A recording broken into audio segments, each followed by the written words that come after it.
കോഴിക്കോട് പയ്യോളിയിൽ വീട്ടിൽ മോഷണം നടന്നു. വാതിൽ പൊളിച്ചകത്ത് കിടന്ന മോഷ്ടാവ് പണവും മൊബൈൽ ഫോണും കവർന്നു. മോഷ്ടാവിന്റെ CCTV ദൃശ്യങ്ങൾ പുറത്തുവന്നു.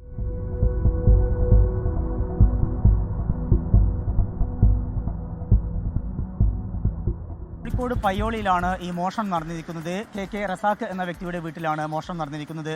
ജനുവരി 31 അർദ്ധരാത്രിയായിരുന്നു മോഷണം. അതുമായി ബന്ധപ്പെട്ടാണ് ഇപ്പോൾ CCTV ദൃശ്യങ്ങൾ പുറത്തു വന്നിരിക്കുന്നത്. പ്രതി വളരെ ആസൂത്രിതമായാണ് മോഷണത്തിന് എത്തിയത്. ഹെൽമറ്റ് ധരിച്ച്, കയ്യുറ ധരിച്ച്, അതുപോലെ തന്നെ വളരെ മന്ദം നടന്ന് ആരുടെയും ശ്രദ്ധയിൽപ്പെടാതെ ആ വിധത്തിലാണ് അദ്ദേഹം അവിടെ എത്തുകയും ആ പ്രതി അവിടെ നിന്ന് മോഷണം നടത്തുകയും ചെയ്തിരിക്കുന്നത്. ഒരു മെഷീൻ ഉപയോഗിച്ചുകൊണ്ടാണ് ആ വാതിലുകൾ, വീടിന്റെ വാതിലുകൾ തകർത്തിരിക്കുന്നത്. അങ്ങനെയാണ് അകത്ത് കയറിയത്. അതിനുശേഷം അലമാരയിൽ സൂക്ഷിച്ചിരുന്ന 12,000 രൂപയും 2 മൊബൈൽ ഫോണുകളും ഈ പ്രതി മോഷ്ടിച്ച് കടന്നിരിക്കുന്നു. ഇതുമായി ബന്ധപ്പെട്ട് റസാഖ് പോലീസിൽ പരാതി നൽകിയിട്ടുണ്ട്.